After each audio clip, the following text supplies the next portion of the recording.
Assalamualaikum warahmatullahi wabarakatuh.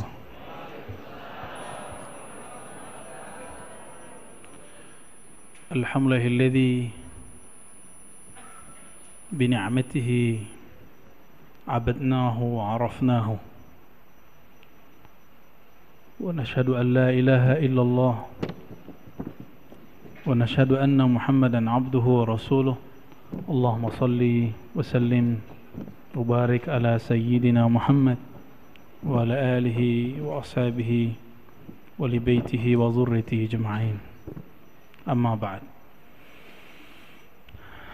Baik Bapak Ibu, saudara-saudariku yang bukan Allah, insyaallah ini materi baru dari kitab yang jarang dibahas, tapi sebenarnya ini adalah kitab yang ditulis di zaman terdahulu, yang sering disebut dalam bahasa Arabnya di zaman salafus saleh. Di zaman apa? Salafus saleh. Namun kadang-kadang salafus saleh ini sering diartikan berbeda. Sedangkan salafus saleh yang kita maksud ulama terdahulu yang kita mempunyai sanad silsilah kepada mereka. Ya. Dan kita tidak akan cari-cari masalah dengan orang yang menggunakan istilah salaf untuk urusan mereka. Itu urusan mereka. Kita punya istilah sendiri yang berbeda dengan mereka, dan kita nggak perlu berjidal berdebat lagi, ya. Jadi apa yang diartikan salaf dalam artian kajian ahlu sunnah yang kita yakini, kajian kepada ulama yang mana kita mempunyai silsilah ilmu kepadanya, begitu ya. Dari mana kita terhubung kepada beliau? Nah, beliau ini bernama Imam Junaid Al-Baghdadi. Ini harusnya bisa nyambung, tapi nggak tahu apa namanya. Ininya belum connect. Ya, belum ya. Tapi nggak apa-apa ya, ngeliat saya juga ntar teksnya muncul di sini, running text. Oh boleh, Khair.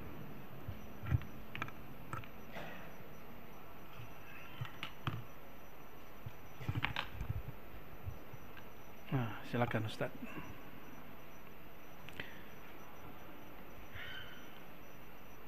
Nyambung? Sepertinya nyambung. Wah.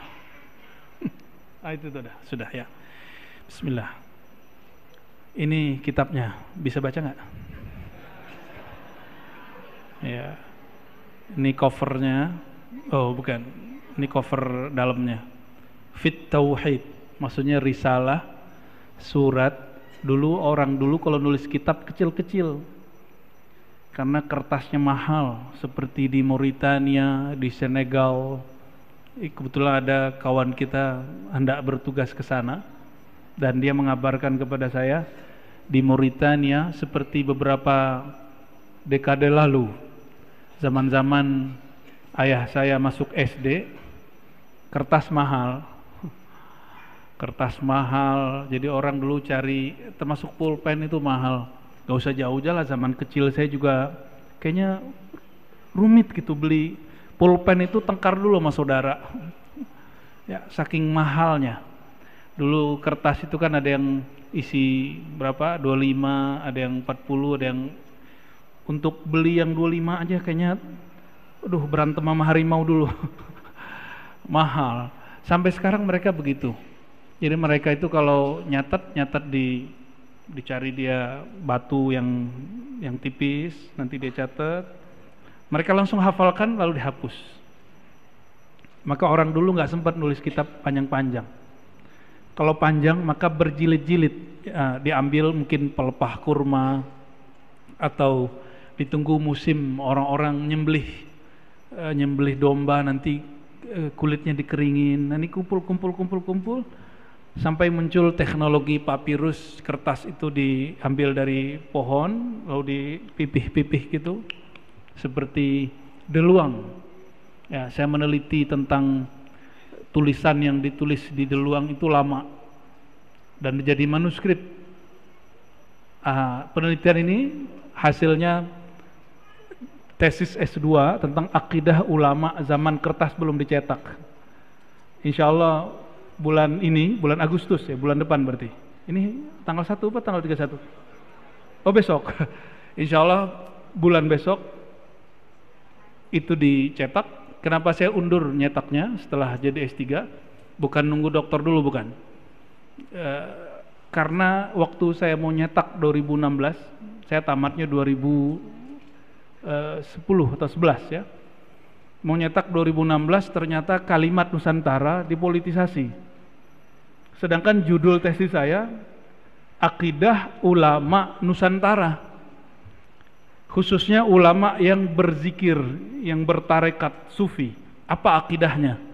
Akidah itu bahasa kampusnya teologi. Bahasa Inggrisnya theology. Ya. Jadi judul aslinya itu Teologi Ulama Tasawuf Nusantara. Wah, takutnya nanti jadi politisasi. Kita undur sampai orang ama kata Nusantara biasa lagi. Sepertinya mumpung ini pemilunya belum hot, kata Nusantara di politisasi lagi, saya cetaklah ya. Insyaallah bulan depan. Dan hasilnya tidak kami ambil, tapi kami gunakan insyaallah untuk pembangunan pusat zikir namanya Surau Ribat di BS di sana. Ya, insyaallah. Jadi saya membiasakan diri tidak ngambil hasil dari karya-karya. Insyaallah ya. Ini bukan iklan, Pak. Kata tauhid ini cuma sekitar 4 atau 5 halaman. Tapi nanti coba rasakan kalimatnya berbobot. Ya, kalimatnya berbobot. Mari kita baca surah Al-Fatihah. Semoga Allah membuka hati kita semua, pikiran kita semua, memberkahi guru-guru, orang tua, keluarga, pasangan, anak-anak yang jomblo, segera Allah pertemukan dengan kekasih hatinya. Yang belum faham, semoga Allah berikan kefahaman. Yang hatinya keras, semoga dilembutkan. Yang sudah lembut, semoga Allah istiqomahkan. Al-Fatihah. Bismillahirrahmanirrahim. Siratal ladzina an'amta 'alaihim waladdallin. Amin. Bismillahirrahmanirrahim. Bisanadina, dengan sanad kita yang bersambung kepada Imam Al-Junaid Al-Baghdadi, qala fit tauhid. Nah, sebelumnya apakah yang dimaksud kata tauhid menurut Imam Junaid? Oh maaf, siapakah Imam Junaid? Itu dulu ya. Sedikit tentang Imam Junaid. Al-Junaid itu secara harfiah berarti tentara kecil, tapi orang ini besar. Imam Junaid ini lahir sekitar 220-an Hijriah. Tahun berapa? Sekitar 220-an Hijriah. 220-an. Nah, ini hannya itu nggak ketahuan karena dulu belum ada Dukcapil. Jadi nggak bisa ngecek, Pak. Nggak bisa ngecek online, nggak bisa. Wafatnya sekitar 297. Berapa umurnya? 77. Oke. Imam Junaid ini punya guru dia. Jadi selevel imam punya guru. Masa orang Indonesia nggak mau berguru? Ya. Imam Junaid, pakai kita J, punya guru banyak sekali, tapi yang masyhur itu namanya Imam Abu Thawr. Abu Thawr, ya. Abu Thawr ini saya teliti, siapa nih orang? Kok Imam Junaid jadi hebat? Ternyata beliau ini murid Imam Syafi'i. Murid siapa? Tapi sebelum dia menjadi murid Imam Syafi'i, dia ini murid dari Imam Abu Yusuf dan Muhammad ibn Hasan Syaibani, yang merupakan pengganti penerus Imam Abu Hanifah yang kita sebut mazhab Hanafi. Nyambung? Berarti Imam Abu Thawr ini di dalam dirinya ada dua ilmu. Ilmu Imam Abu Hanifah Hanafi, ada ilmu Imam Syafi'i. Luar biasa nggak? Oke. Ini untuk ilmu fiqih dan ilmu aqidah. Karena Imam Abu Hanifah ini tidak hanya imam ahli fiqih, dia juga ahli aqidah. ada Fiqhul Akbar, kita kajiannya insyaallah tanggal berapa itu ya? Tanggal 6 di Cinere. Saya biasanya kalau nggak keluar kota, kita buat kajian di Puri Cinere. Kajian kitab akidah Imam Abu Hanifah. Jadi saya fokus untuk kitab akidah, fikih, hadis. Itu semua karya ulama-ulama yang terhubung dengan ulama salaf atau mereka tokoh salafus saleh. Ya, tokoh apa? Salafus saleh. Kita nggak usah klaim-klaim, tapi kita langsung aja praktek. Praktek merujuk, mengkaji kitab-kitab mereka. Dan ini salah satunya.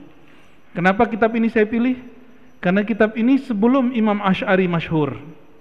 Karena beliaulah guru Imam Asy'ari. Ya, tidak ada perdebatan, kamu ikut Asy'ari tidak? Enggak, kita enggak ngomong Asy'ariyah Maturidiyah. Kita ngomong akidah salafus saleh. Salafus saleh yang kita terhubung dengan sanadnya. Ya. Selain Imam Abu Thawr, ini dalam fikih dan akidah, Imam Junaid berguru kepada seorang wali kutub di zamannya. Kutub itu artinya poros, wali yang mana dia pewaris kolbu Rasulullah SAW. Bernama, kalau Arabnya begini, Sarius Sakti. Sarius Sakti atau Sakti, ada yang baca begitu. Imam Sarius Sakti ini dia murid dari Ma'ruf Al-Kharqi, bukan Ma'ruf Amin, itu wapres kita. Sarius Sakti berguru kepada Ma'ruf Al-Kharqi. Ma'ruf Al-Kharqi berguru kepada Daud At-Ta'i dan juga Al-Ujaimi, dan mereka tersambung kepada Imam Al-Hasan Al-Basri. Al-Hasan Al-Basri murid terbaik Sayyidina Ali. Gitu, nyambung ilmunya ya. Jadi dekat. Sayyidina Ali disebut babu Madinatin Nabi, babu ilmin Nabi, pintu daripada ilmu baginda Rasulullah sallallahu alaihi wasallam. Jadi wajar imam ini kita jadikan rujukan. Wajar ya, kalau saya nggak usah dirujuk. Nanti ke rumah sakit jadinya. Beliau ini sangat layak kita jadikan sebagai rujukan dalam ilmu kita. Dan alhamdulillah kami dengan izin Allah, anugerah dari Allah Ta'ala yang Maha Rahman dan Rahim, terhubung kepada beliau dalam dua hal ilmu. Pertama ilmu aqidah, yang kedua ilmu tariqah, tasawuf.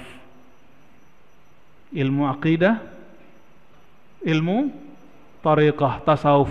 Berarti tasawuf itu buatan zaman sekarang atau zaman dulu? Sudah ada semenjak zaman salafus saleh. Imam Junaid ini bergelar Sayyidut Ta'ifah. Apa gelarnya? Sayyid Ta'ifah. Ta'ifah sebutan untuk tasawuf. Kelompok tasawuf dulu disebut apa? Dan dulu Buya Hamka sangat kenal tokoh ini, makanya Buya Hamka ini sangat cinta dengan tasawuf, dan beliau mengulis berjilid-jilid tentang tasawuf.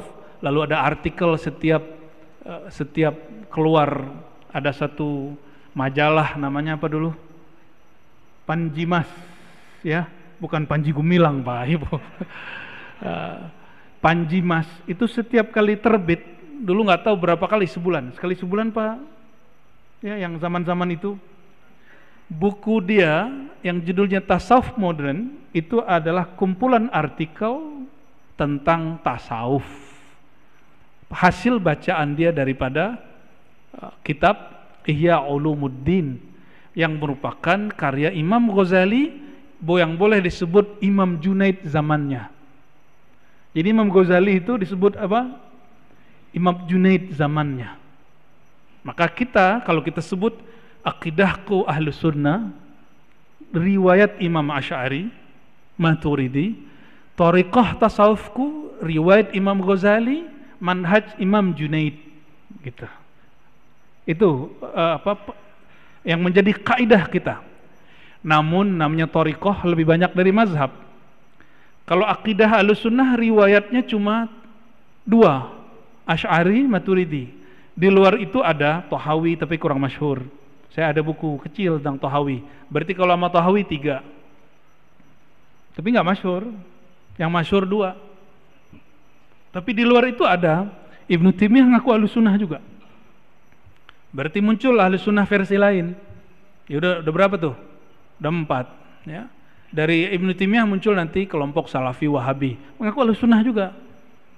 Maka kita nggak usah sedih kalau ada orang ngaku Ahlussunnah, yang penting sanadnya kemana.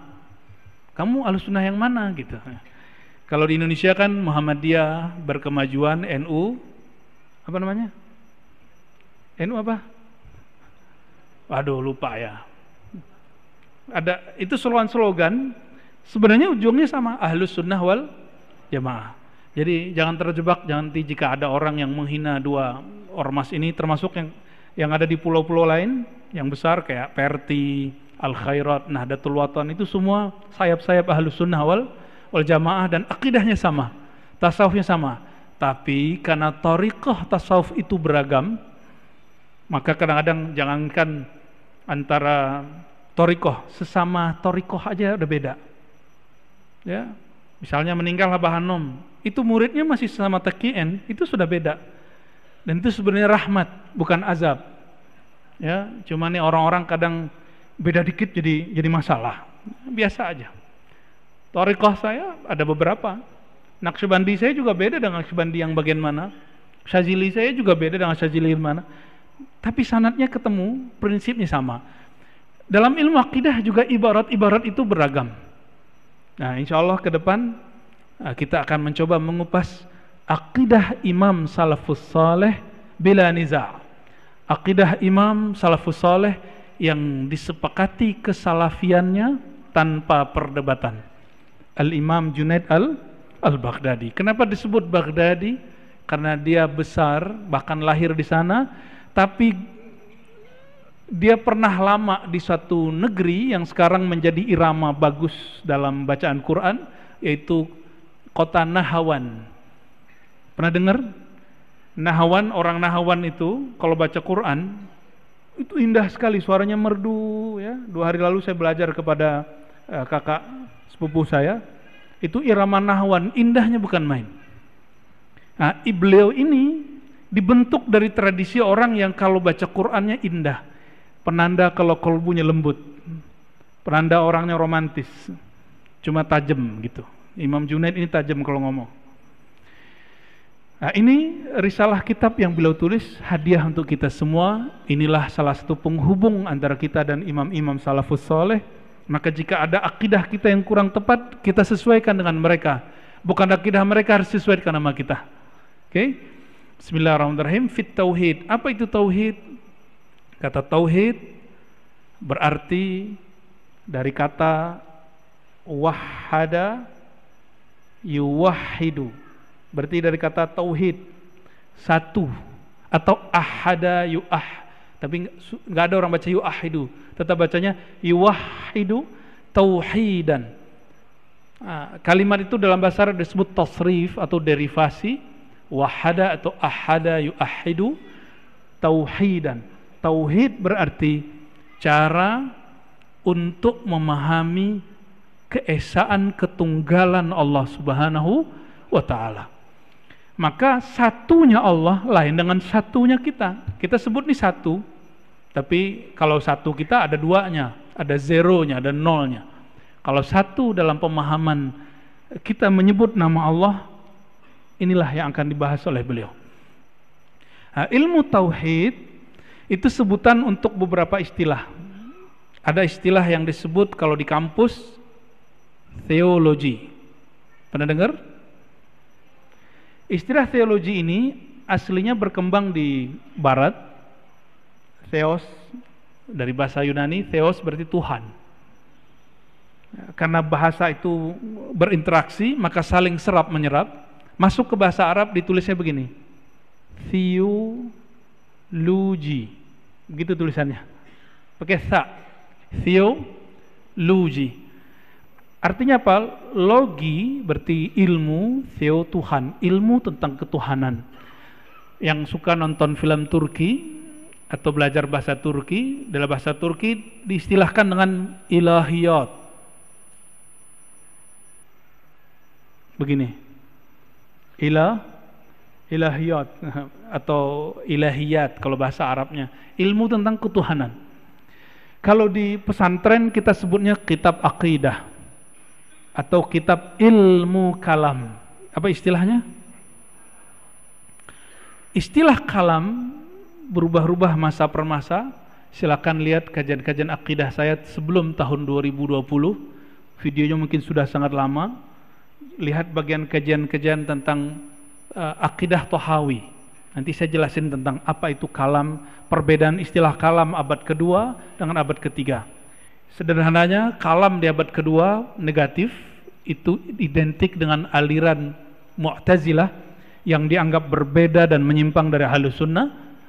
Sedangkan tauhid, nah ini problem. Tauhid ini istilah bukan istilah Ahlus Sunnah dan Wahabi. Dulu dipakai oleh Mu'tazilah juga. Mereka menyebut dirinya Ahlut Tauhid wal Adl. Mereka menyebutnya apa kelompok Mu'tazilah? Kelompok yang mengaku paling rasional tapi ternyata menyiksa banyak ulama Ahlus Sunnah karena berbeda faham dengan mereka. Ya. Jadi istilah-istilah begini semuanya berdasarkan sejarah. Jadi kita tidak nolak istilah ilahiyat, kita terima istilah tauhid, kita terima istilah teologi, kita terima istilah kalam. Tapi teologi lebih identik dengan agama sebelah, makanya ada sekolah teologi nggak jauh dari sini. Ada yang tahu? Bolehkah kita kuliah teologi? Boleh. Yang penting akidah kalamnya kuat dulu. Ya, lucunya orang-orang kita berangkat ke Al-Azhar tapi mazhab Syafi'inya belum benar. Ya, itu terjadi pada jurusan-jurusan keagamaan yang dulu dibuat oleh Kementerian Agama, MAK atau MAPK, karena tidak mengajarkan satu mazhab yang jelas. Akhirnya teman-teman yang jurusan ini ketika nyampe di sana itu sempat goyang. Itu tanya mereka, ya. Itu mereka sendiri yang ngomong kepada saya, ya. Saya sampai ketemu dengan Syekh Taufik Al-Buti, baru tahu perbedaan antara Syafi'i dan Maliki. Padahal ngaji kitab sudah lama. Ternyata ngaji manhaji, bermanhaj, itu beda dengan ngaji serampangan.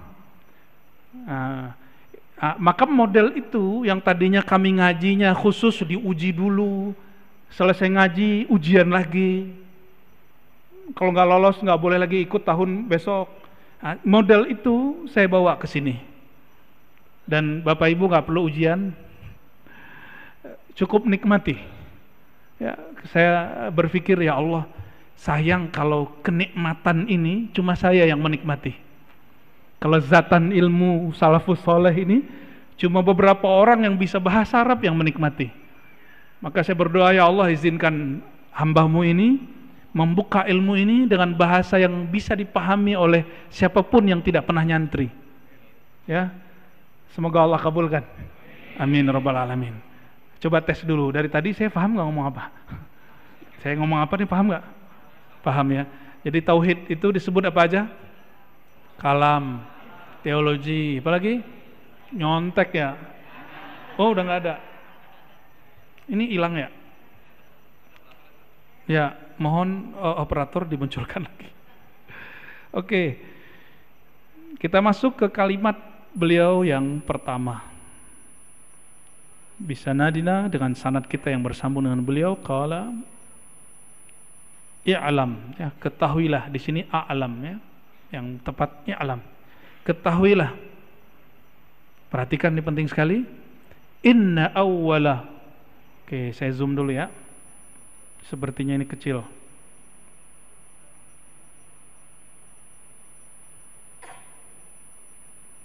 Sebentar.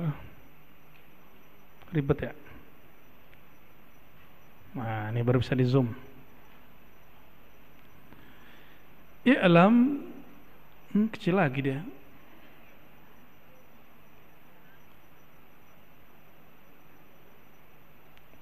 Anna awwala, bahwasannya awal ibadah kepada Allah, ya ini dia, awal ibadah kepada Allah, ma'rifatuhu, yaitu dengan mengenalnya. Itu barisan itu, baris yang awal, ya. ketahuilah bahwasannya awwalu ibadatillah, ibadah pertama paling utama adalah ma'rifatuhu, mengenal Allah. Jadi kalau kita mungkin dari dulu, dari kecil didoktrin sama orang tua, kamu sholat, akhirnya yang kita pikirkan cuma beban, sholat itu beban.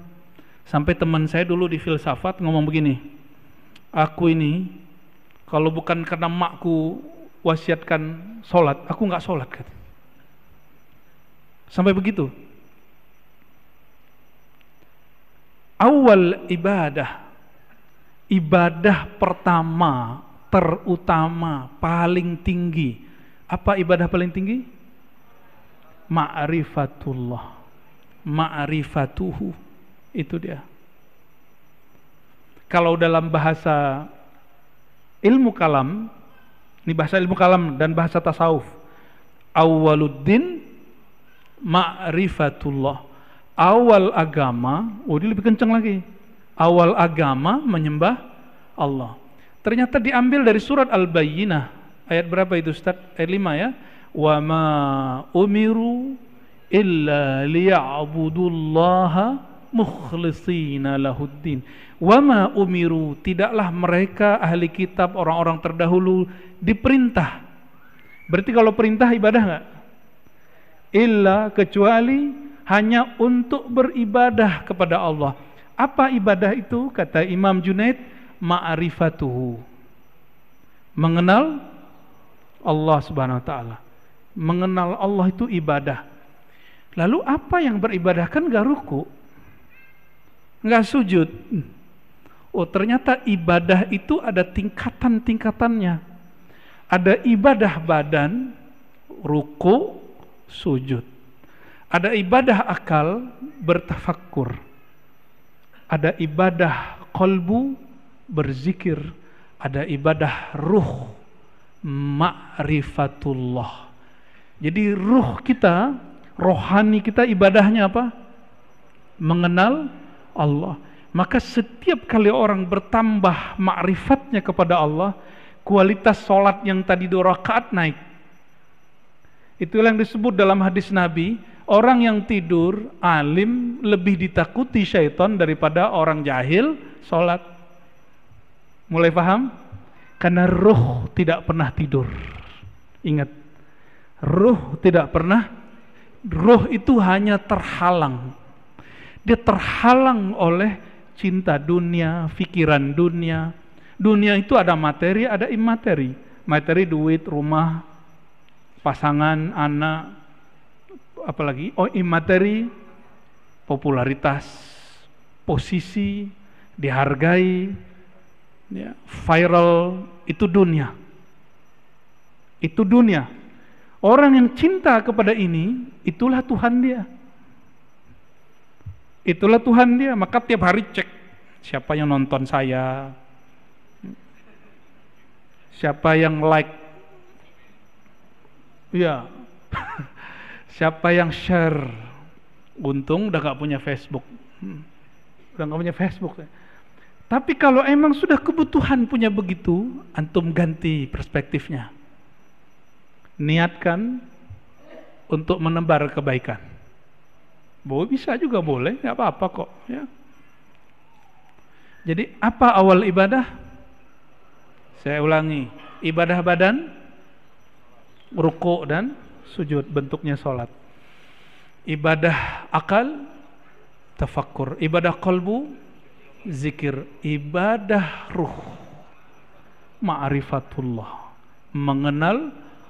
Kullama zadat ma'rifatul abdi bihi zadat qimatu ibadatihi. Setiap bertambah ma'rifat seseorang kepada Allah, bertambah tinggilah nilai daripada ibadah dia. Sedekah dia lebih bernilai, ngajarnya lebih tulus. Beda loh Pak, ngajar bayangin honor dengan enggak. Serius. Ngajar kalau bayangin honor itu keganggu. Ngajar bayangin berapa orang yang datang ya. Itu langsung terganggu. Tapi kalau sudah dianggap karena mengajar ilmu ma'rifatullah juga bagian dari ma'rifatullah, maka saya niatkan ini sebagai ibadah rohani saya sendiri, ya, rohani kita bersama, ya. Wa aslu, nah, sekarang masuk ke intinya. Ini yang ditunggu-tunggu kan dari tadi. Wa aslu ma'rifatillah. Aslu bahasa Indonesia asal. Asal muasal daripada ma'rifatullah, mengenal Allah, adalah tauhiduhu, mengesakannya. Itulah rahasianya kenapa ayat ini jika dibaca Allah jatuh cinta kepada kita. Qul huwallahu ahad. Katakanlah hai Muhammad, dia Allah itu ahad. Ahad ilmunya disebut tauhid. Ahad ilmunya disebut tauhid. Ilmu tauhid, ya. Jadi wajar seorang sahabat yang baca ayat ini setiap rakaat. Apa kata Rasulullah SAW? Coba tanya dia, kenapa dia suka? Lalu ditanya kepada orang itu, dia jawab, aku suka ayat ini karena di dalamnya ada nama dan sifat Allah. Lalu Nabi menjawab lagi, sampaikan kepada dia, Allah jatuh cinta kepadanya karena dia cinta kepada sifat Allah. Karena sifat Allah ada pada zat Allah Subhanahu wa ta'ala. Ini bukan alasan hafalan gak nambah-nambah. Ya udahlah kalau gitu aku kuliah sama kulhu aja deh gitu ya. Nah, itu lain cerita ya. Ilmu mengesakan ini, itulah yang kemudian beragam caranya. Ada yang hanya mengesakan Allah dengan fikirannya. Inilah melahirkan ilmu tauhid, ilmu kalam versi Ustadz Aswaja. Makanya semakin ngaji tauhid ala Aswaja, semakin suka debat, benar nggak? Emang gunanya untuk debat, gunanya untuk keluar, bukan ke dalam. Nah, saya sudah lama mengurangi porsi itu, sesekali pakai juga. Ya. Ketemu yang aneh-aneh, kelompok-kelompok yang masih mencoba bawa-bawa Mu'tazilah, bawa kelompok Rafidhah, kelompok-kelompok Khawarij, ya, baru kita pakai lagi senjata itu. Atau kelompok Mujassimah yang meyakini Allah bertempat, kita pakai lagi, tapi caranya lebih santun, itu aja bedanya, ya. Karena saya pengalaman tidak ada orang kembali kepada Aswaja dengan debat. Kebanyakan kembali dengan ilmu qalbu dan akhlak. Jadi orang kembali ke jalan yang sahih itu bukan dengan debat kuat-kuatan dalil. Kebanyakan kembali dengan apa? Qalbu dan akhlak. Ya, maka saya mengimbau siapapun yang merasa dirinya ahli sunnah Aswaja, ayo mulai kajian tauhidnya yang ke dalam, bukan lagi keluar untuk orang mulu. Kapan kita kemudian betul-betul merasakan nikmat bertauhid? Nah, tauhid ini ada pembagiannya dalam ilmu rohani, ilmu rohani yang dikembangkan ulama Aswaja. Silakan ditampilkan teksnya. Satu, tauhid zat. Satu apa? Tauhid zat. Bagaimana cara mengesahkan zat? Nah, ini terlalu berat. Ilmu ini hanya ada dalam qalbu baginda Rasulullah SAW. Kita nggak sanggup kecuali global. Hanya global, yaitu satu sifat. Sifat apa yang kemudian muncul? Ini yang disebut sifat wujud. Wujud, qidam, baqa. Kata wujud ini adalah kalimat yang paling simple, sederhana, yang dirumuskan ulama salafus soleh mengenai kata zat Allah yang ahad, kata wujud. Maka nanti kita pelan-pelan akan mengkaji juga kata wujud itu apa, ya.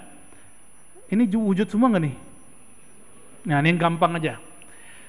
Kita wujudnya pakai asbab nggak?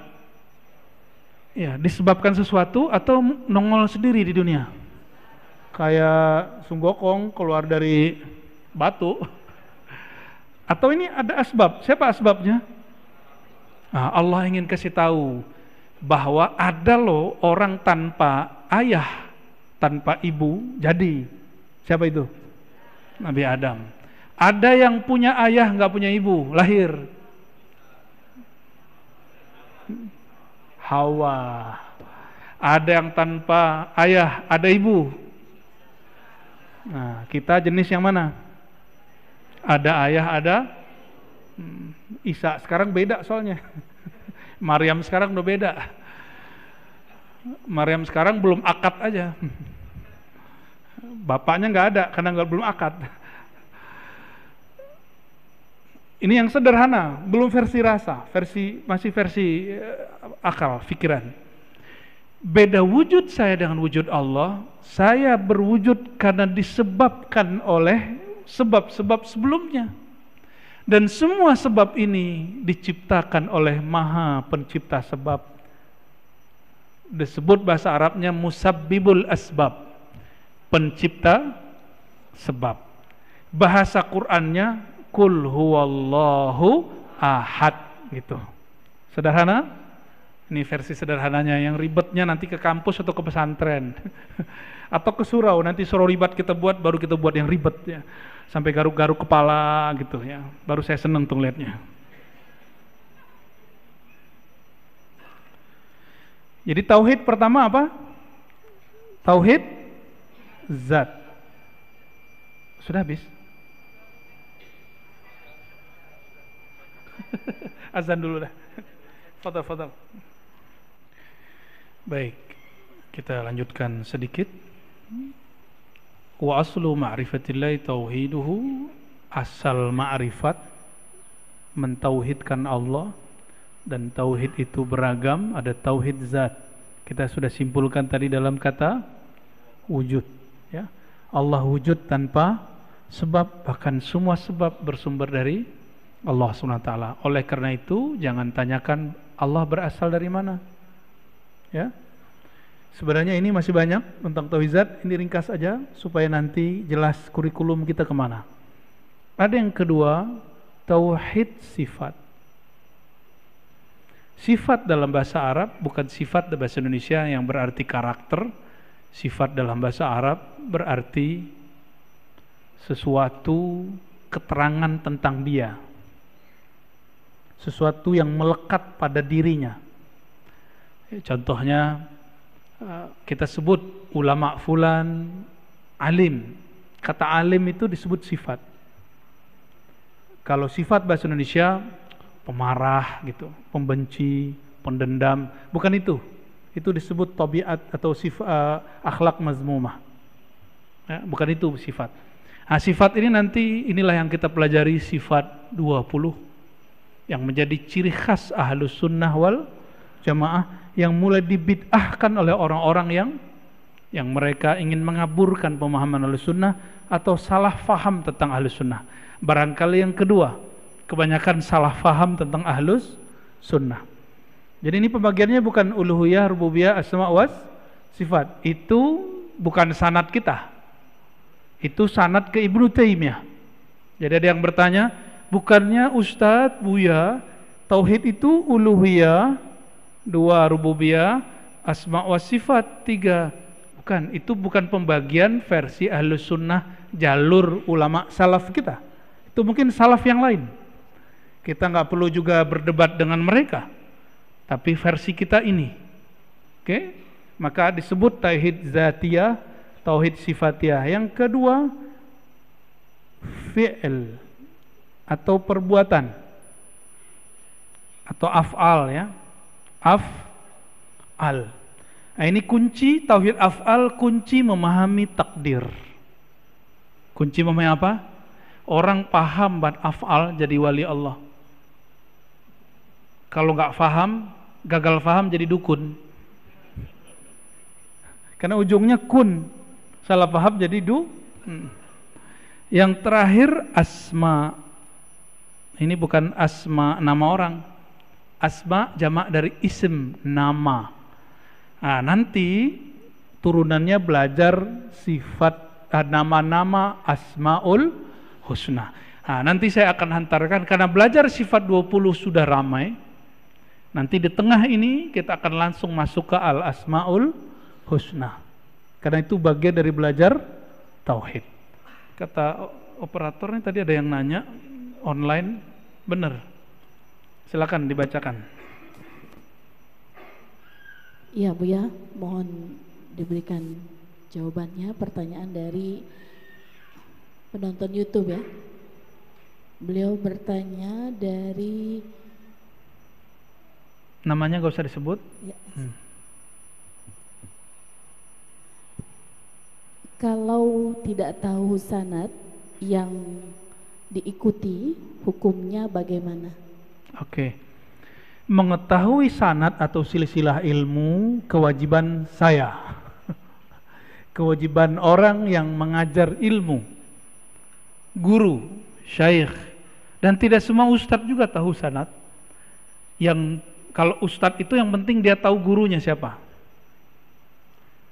Ilmu sanad ini khusus kajian hadis. Nah, sebenarnya kita ada kajian hadis. Nanti dicarilah hari apa, nanti kita buka, kita pindahkan dulu, pernah berhenti di satu masjid kajian Sahih Muslim. Ntar kita pindahin ke sini. Insya Allah kapan lah ya. Nanti kita buat. Problemnya ini kan bukan tempat rumah padat penduduk. Ada yang datang nggak nanti? Ya, acaranya nggak mungkin dari maghrib sampai isya, dia mesti ba'da isya. Ya, mesti ba'da isya. Kajian Sahih Muslim. Bagaimana caranya kalau kita tidak tahu sanad, tidak tahu silsilah? Ikuti ulama yang tahu sanad dan silsilah. Kenapa? Al-isnad minad din, bersanad, berguru, bersilsilah ilmu itu wajib karena dia setengah separuh agama. Orang kalau salah berguru, cara beragamanya salah. Agama dia nggak salah, tapi cara dia beragama salah. Maka perlu banyak guru supaya piknik. Jadi orang yang kurang piknik bahaya. Nanti merasa paling benar, udah tua juga nanti merasa paling benar. Ini kan gawat. Kiai aja kalau merasa paling benar, nanti ada sifat kesombongan. Apalagi orang jahil. Udah jahil sombong, Masya Allah, 2 kali rugi. Jadi cukup ikuti orang yang ya, di surat Yasin, ittabi'u man la yas'alukum ajra. Ikutilah orang yang tidak kemudian menarif dalam ngajar. Ya, kalau dia dikasih dia terima, tapi dia nggak narif.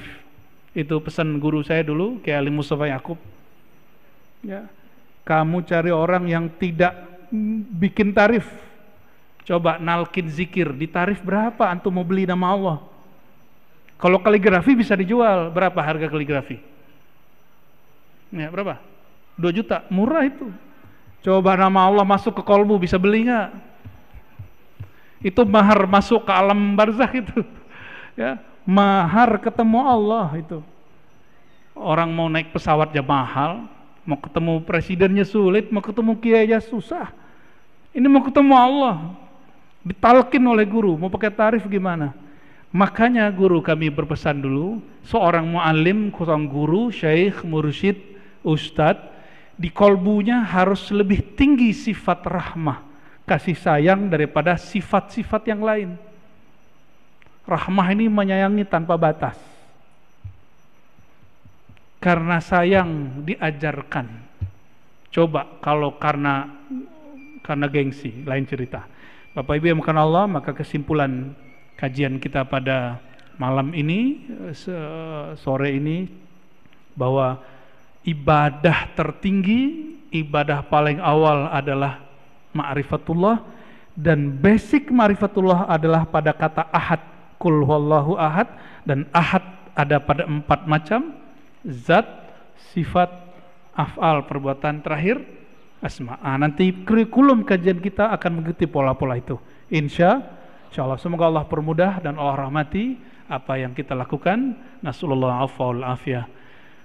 Allahummarrahmanirrahim, ya karim, ya azim, salli ala Sayyidina Muhammad. Allahumma ya Allah, sampaikan salam kami, rindu kami, cinta kami kepada Nabi Muhammad SAW.